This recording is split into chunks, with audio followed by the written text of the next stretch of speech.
Hello everyone, I hope कि आप लोग अच्छे होंगे। आज के लेक्चर में हम देखेंगे आर्टिकल 47 ऑफ डीपीएसपी। आर्टिकल 47 क्या कहता है? मोटे मोटे तौर पे ये तीन चीज़ें कहता है, ठीक है, कि it is the duty of state to raise the level of nutrition and the standard of living and to improve the public health. यानी कि ये स्टेट की जिम्मेदारी या कर्तव्य है कि वो लोगों का लेवल ऑफ न्यूट्रिशन बढ़ाए, उनका स्टैंडर्ड ऑफ लिविंग बढ़ाए और पब्लिक हेल्थ को इम्प्रूव करे। ये तो मोटी मोटी बात हो गई। पर अगर आर्टिकल 47 का हम ओरिजिनल टेक्स्ट पढ़ें तो ये कहता है, the state shall regard the raising of level of nutrition and the standard of living of its people and the improvement of public health as among its primary duties, and in particular the state shall endeavor to bring about prohibition of consumption except for medical purposes of intoxicating drinks and drugs which are injurious to health। यानी कि article 47 state को यह निर्देश दे रहा है कि state को ये केयर या स्टेट को ये इंश्योर करना चाहिए कि वो लोगों का लेवल ऑफ न्यूट्रिशन को बढ़ाए, लोगों के स्टैंडर्ड ऑफ लिविंग को बढ़ाए, पब्लिक हेल्थ को इम्प्रूव करे। और ये तीनों ही चीज़ें स्टेट की प्राथमिक जिम्मेदारी या प्राथमिक कर्तव्य होना चाहिए। साथ ही साथ वो स्टेट को ये भी निर्देश दे रहा है कि स्टेट को प्रयत्न करना चाहिए कि जो भी इंटॉक्सिकेटिंग ड्रिंक्स एंड ड्रग्स हैं जो ह्यूमन हेल्थ के लिए इंजूरियस हैं, उनके ह्यूमन कंजम्पशन को प्रोहिबिट करे, और अगर ह्यूमन कंजम्पशन के लिए अलाउ करे तो वो सिर्फ मेडिकल पर्पसेस के लिए होना चाहिए, ठीक है, यानी किसी मेडिकल ट्रीटमेंट के लिए यूज होना चाहिए, पर नॉर्मल ह्यूमन कंजम्पशन से इसको प्रोहिबिट करना चाहिए। यानी कि जो भी इंटॉक्सिकेटिंग ड्रिंक्स एंड ड्रग्स हैं उनको रेगुलेट करने की बात कर रहा है, ठीक है। रेगुलेशन में आप उनको रेगुलेट कर सकते हैं थ्रू लाइसेंसिंग सिस्टम, या फिर आप कंप्लीट बैन भी कर सकते हैं, ठीक है। Regulation has both the meaning. और इसी वजह से आपको खैर इस आर्टिकल 47 के स्पिरिट में कुछ इम्पॉर्टेंट लेजिस्लेशंस और गवर्नमेंट पॉलिसीज़ बने हैं, वो मैं आपको बताऊंगा। हालांकि आर्टिकल 47 के स्पिरिट में सेंट्रल स्टेट गवर्नमेंट ने बहुत सारे लेजिस्लेशन और स्कीम्स बनाए हैं, पर यहाँ पे हम कुछ इम्पॉर्टेंट वंस को देखेंगे जस्ट टू को रिलेट द फैक्ट कि आर्टिकल 47 के रेस्पॉन्स में अब तक क्या कुछ हुआ है, जो कुछ इसमें मेंशन्ड है उनके फुलफिलमेंट के लिए क्या कुछ प्रोग्राम चलाए गए हैं। अब देखिए, अगर सबसे पहले मैं बात करूं to raise the level of nutrition, यानी अगर लोगों के न्यूट्रिशन को बढ़ाना है तो उसके लिए सरकार ने क्या कदम उठाए हैं। और to raise the level of nutrition का क्या मतलब है, पहले ये समझते हैं। देखिए, न्यूट्रिशन का मतलब है कि हर व्यक्ति को अपने हेल्दी सर्वाइवल के लिए कुछ डेली कैलोरीफिक रिक्वायरमेंट होती है, ठीक है। अगर मैं ICMR यानी कि Indian council for medical research के डेटा बताऊं तो ICMR का कहना है कि जो लोग शहर में यानी अर्बन एरियाज़ में रहते हैं उनकी जो डेली कैलोरीफिक रिक्वायरमेंट होती है फॉर हेल्दी सर्वाइवल वो होती है 2100 कैलोरी, और जो लोग रूरल एरिया में या ग्रामीण इलाके में रहते हैं उनके हेल्दी सर्वाइवल के लिए डेली कैलोरीफिक रिक्वायरमेंट होती है 2400 कैलोरी।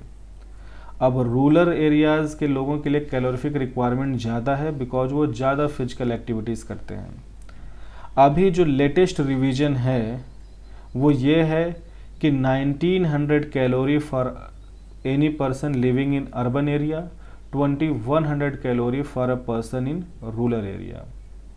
यानी कि इतना, अब देखिए न्यूट्रिशन एक बहुत ही हॉलिस्टिक टर्म है जिसमें कि कैलोरीफिक वैल्यूज़ तो आते हैं, साथ ही साथ विटामिन, मिनरल्स, ठीक है, ये सब भी आते हैं, पर मोटे मोटे तौर पे हेल्दी सर्वाइवल के लिए इतना मिनिमम कैलोरीफिक फुलफिल तो होना चाहिए।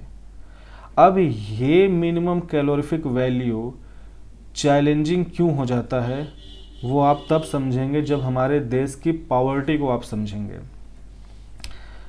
सुरेश तेंदुलकर कमेटी के हिसाब से जो हमारे देश में पॉवर्टी है वो अराउंड 15 to 17% के बीच में कहीं है, ठीक है, आज की डेट में अगर मैं बात करूं, ठीक है।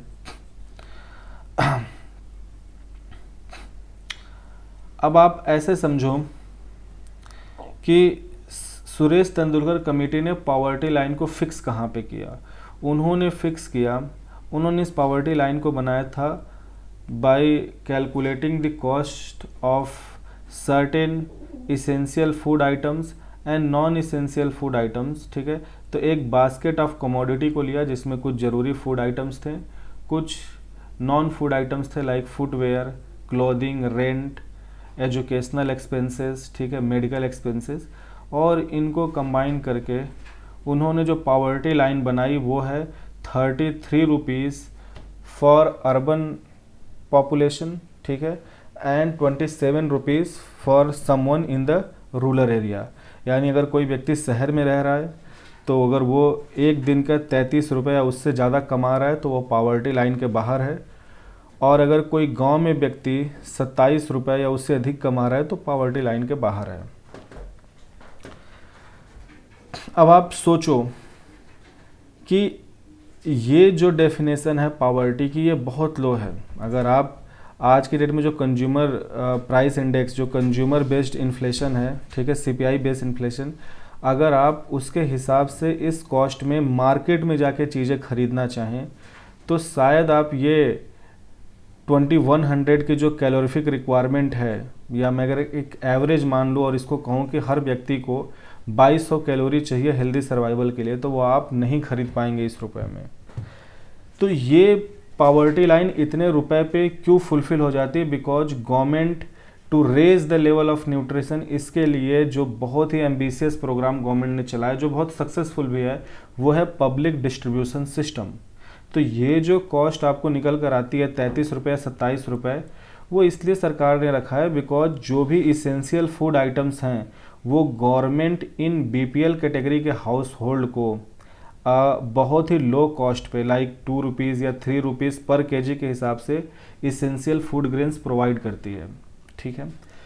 तो आप समझिए कि हमारे देश में जो पुअर हाउस होल्ड हैं या जो भी लोग पॉवर्टी लाइन के नीचे हैं और या फिर जो लोग पॉवर्टी लाइन के आसपास है उससे थोड़ा ऊपर है, अगर अमूमन तौर पे 130 करोड़ में से मैं मान के चलूँ कि ऐसी 17 से 20 करोड़ की पॉपुलेशन है जो पॉवर्टी लाइन के नीचे या पॉवर्टी लाइन पे उससे थोड़ा ऊपर है।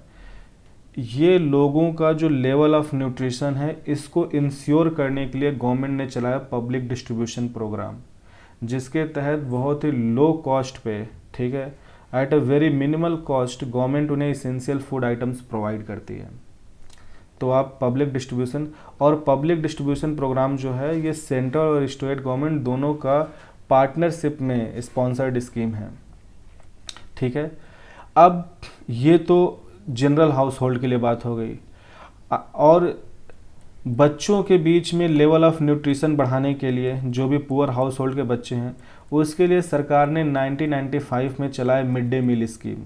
हालांकि इस मिड डे मील स्कीम से पहले जो भी बच्चे बहुत छोटी उम्र के हैं, 0 to 6 ईयर्स के हैं या उसके अराउंड, उनकी हेल्दी लाइफ के लिए या उनके लेवल ऑफ न्यूट्रिशन को इम्प्रूव करने के लिए, ठीक है, गवर्नमेंट ने चलाया था integrated child development service programme.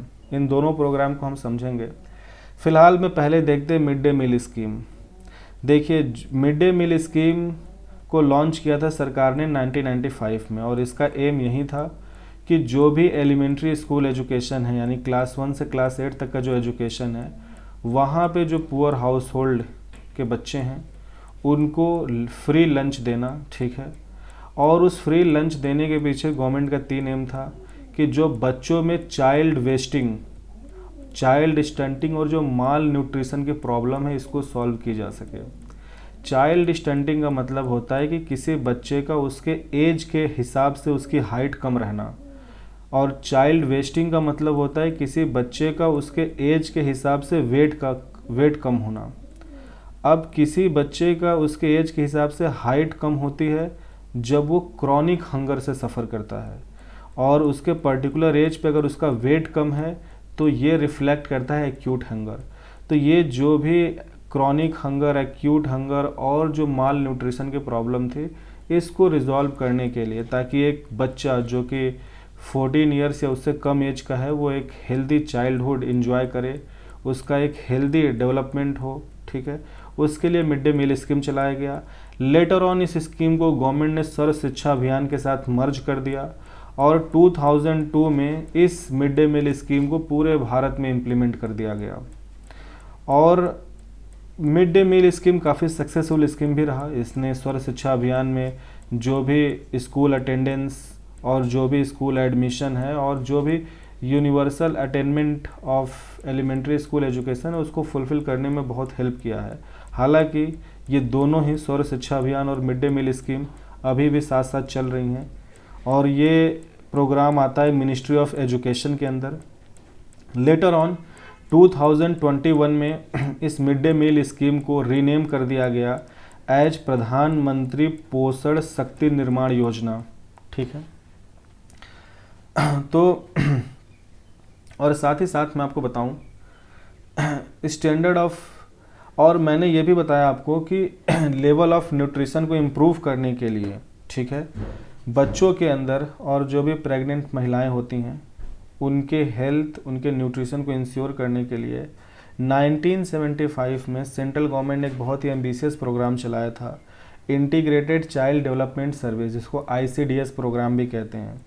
इस प्रोग्राम का एम था कि जो 0 से 6 ईयर्स तक के बच्चे हैं उनको न्यूट्रिशनल मील्स देना, उनको प्री स्कूल एजुकेशन देना, उनको प्राइमरी हेल्थ केयर प्रोवाइड करना, उनका वैक्सीनेशन करना यानी कि इम्यूनाइजेशन करना, ठीक है।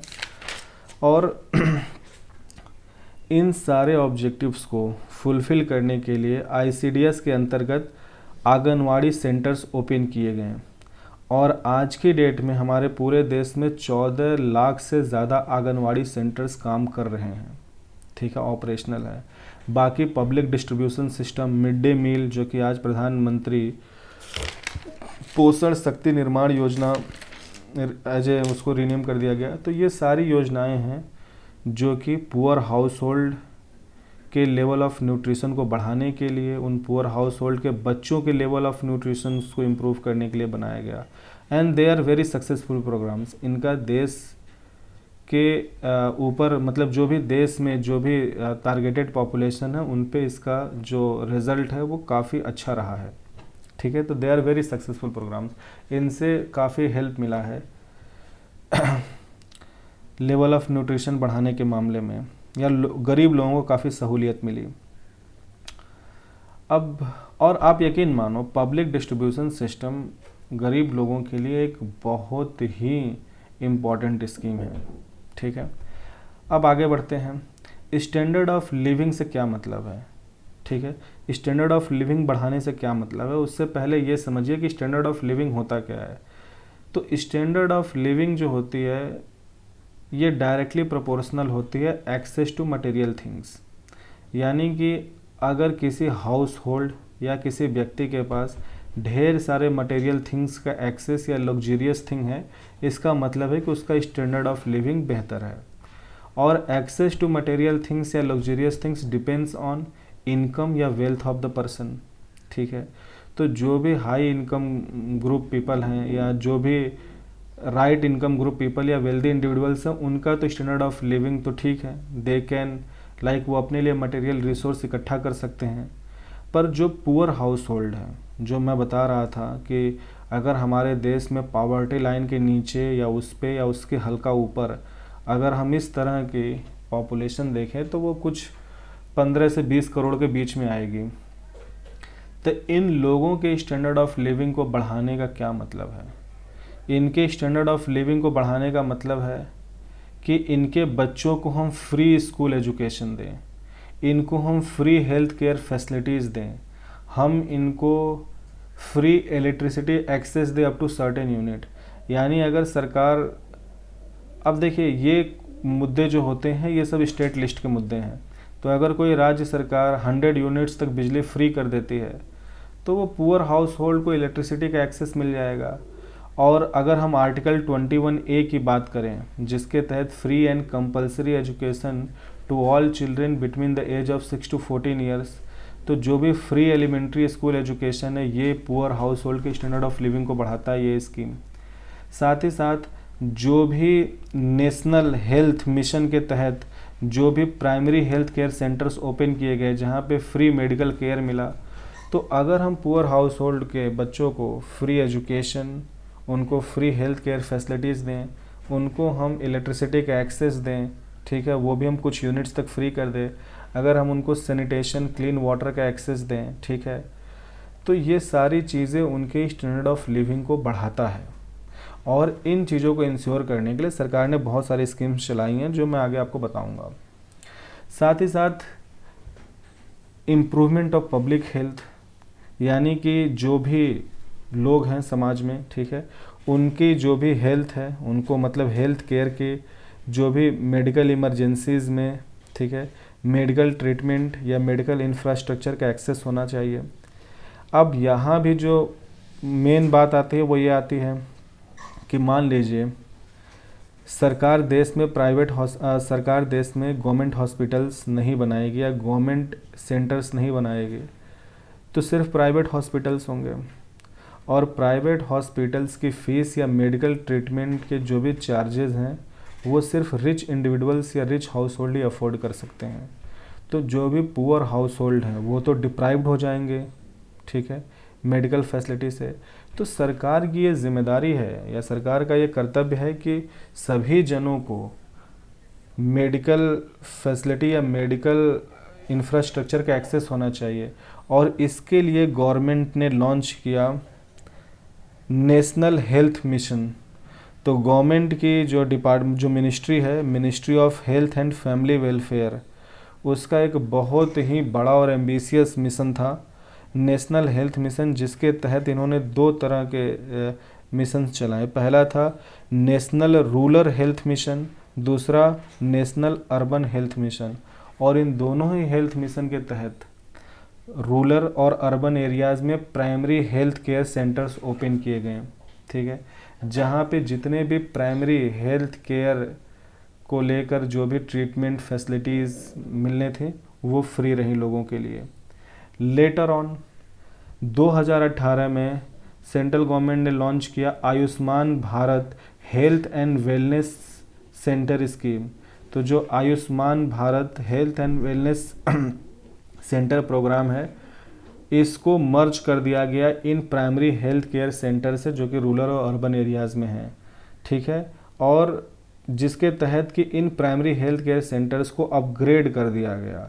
अब यहाँ पे आपको प्राइमरी हेल्थ केयर की तो फैसिलिटीज़ मिलेंगे, साथ ही साथ जो भी छोटे मोटे ऑपरेशंस हैं, ठीक है, या विमेन के जो भी प्रेगनेंसीज रिलेटेड या फिर चाइल्ड बर्थ रिलेटेड या फिर जो भी अर्ली चाइल्ड केयर यानी जो 0 से 6 ईयर्स के बच्चे को लेकर जो भी चाइल्ड केयर या जो भी बेसिक ट्रीटमेंट है वो सब कुछ अब आपको इस प्रोग्राम के अंतर्गत मिल जाएगा, ठीक है। तो पब्लिक हेल्थ को इम्प्रूव करने के लिए जो सरकार ने स्कीम चलाई, ये पुअर हाउस होल्ड के स्टैंडर्ड ऑफ लिविंग को भी बढ़ाता है, ठीक है। अब देखिए यहाँ पे एक बात और कहा है कि सरकार को प्रयत्न करना चाहिए कि जो इंटॉक्सिकेटिंग ड्रिंक्स एंड ड्रग्स जो कि ह्यूमन हेल्थ के लिए इंजूरियस हैं उनको प्रोहिबिट करे, ठीक है, और उनको अलाउ करे सिर्फ मेडिकल पर्पज़ के लिए। इसके स्पिरिट में भी कुछ स्टेट ने लॉज बनाए। For example Bihar prohibition and excise act 2016। तो बिहार प्रोहिबिशन, अच्छा आप ये देखो कि जो अल्कोहल है ये स्टेट लिस्ट का सब्जेक्ट है। तो जब आप स्टेट लिस्ट के सब्जेक्ट्स देखेंगे तो एंट्री नंबर 51 वो डील करता है अल्कोहल फॉर ह्यूमन कंजम्पशन से। तो बिहार गवर्नमेंट ने 2016 में जो एक्ट पास किया वो था Bihar prohibition and excise act, और इस एक्ट के तहत सेल, पोजेशन, परचेज, डिस्ट्रीब्यूशन, इन सब चीज़ों को कम्प्लीटली प्रोहिबिट कर दिया गया बिहार के अंदर, ठीक है, टोटल बैन, ठीक है, total liquor ban in Bihar. और इससे पहले जो इस मामले में एक और लेजिस्लेशन या आप कह सकते हैं एक्ट जो देखने को मिलता है वो है Bombay prohibition act 1949 which was then extended to Gujarat. आप ये समझो कि 1960 तक जो गुजरात और महाराष्ट्र है ये कंबाइंड एरिया था और कंबाइंड महाराष्ट्र और गुजरात को बॉम्बे स्टेट कहते थे।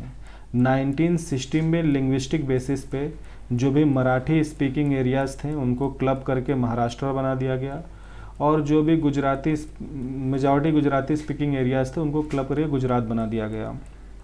ठीक है, तो 1949 में बॉम्बे प्रोहिबिशन एक्ट लाया गया था जिसके तहत टोटल लिकर बैन था। ठीक है, use sale possession distribution was banned in Bombay state. 1960 में जब गुजरात मतलब बॉम्बे स्टेट से महाराष्ट्र और गुजरात बाइफरकेट हुए, ठीक है, निकले, तो इस एक्ट को गुजरात में भी इम्प्लीमेंट कर दिया गया। लेकिन 1960 से महाराष्ट्र के अंदर इस एक्ट को डाइल्यूट कर दिया गया, यानी वहाँ पे टोटल लिकर बैन के बजाय परमिट या लाइसेंसिंग सिस्टम को लाया गया, यानी रेगुलेटेड जो भी होगा, ठीक है, रेगुलेटेड तौर पे लिकर्स मार्केट में, मतलब आप कह लीजिए कि सेल डिस्ट्रीब्यूट बाइंग सेलिंग जो भी है उसका रेगुलेटेड फॉर्म में होगा। तो अगर आप देखें आर्टिकल 47 के स्पिरिट में आज की डेट में आपको इंडिया में 4 ड्राई स्टेट मिल जाएंगे। पहला तो बिहार है और बिहार ड्राई स्टेट बना 2016 और उसके बाद because of Bihar prohibition and excise act of 2016। दूसरा ड्राई स्टेट गुजरात है because of Gujarat prohibition act 1949 या उसको आप बॉम्बे प्रोहिबिशन एक्ट 1949 भी कह सकते हैं बिकॉज ओरिजिनली तो यही एक्ट था, फिर लेटर नेम जब गुजरात अलग हुआ तो उसको रीनेम कर दिया गया। और 2 और ड्राई स्टेट है इंडिया में, नागालैंड एंड मिजोरम। ठीक है, तो Bihar, Gujarat, Nagaland, Mizoram, these are the dry state in India और यहाँ पे आपको टोटल लिकर बैन मिलेगा। ठीक है, तो आर्टिकल 47 के स्पिरिट में मोटा मोटा जो स्कीम्स और लेजिस्लेशन थे जस्ट टू मतलब आपको just to give the feel कि इन टर्म्स का क्या मतलब है और इनके लिए सरकार ने क्या कुछ किया है। तो एक बार मैं फिर से रिपीट कर दे रहा हूँ, important initiative and legislation in the spirit of article 47। पहला है प्रधानमंत्री पोषण शक्ति निर्माण योजना जिसको मिड डे मील स्कीम कहते थे। दूसरा integrated child development service ICDS programme. तीसरा है पब्लिक डिस्ट्रीब्यूशन सिस्टम। चौथा है नेशनल हेल्थ मिशन जो कि ministry of health and family welfare के अंदर आता है। छठा एक important legislation Bihar prohibition and excise act 2016। सातवां Bombay prohibition act 1949 which was then extended to Gujarat after its creation in 1960 या आप 1960 जो भी कह लें, it is the same thing. तो ये कुछ है आर्टिकल 47 और इसके स्पिरिट में जो कुछ भी सरकारों ने किया है। इसके अलावा भी यहाँ पे जो चीज़ें हैं ये इम्पॉर्टेंट चीज़ें हैं। इसके अलावा भी सेंट्रल और स्टेट गवर्नमेंट ने बहुत सारे स्कीम्स और लेजिस्लेशन बनाए आर्टिकल 47 के स्पिरिट में। So this is all about article 47। Thank you so much.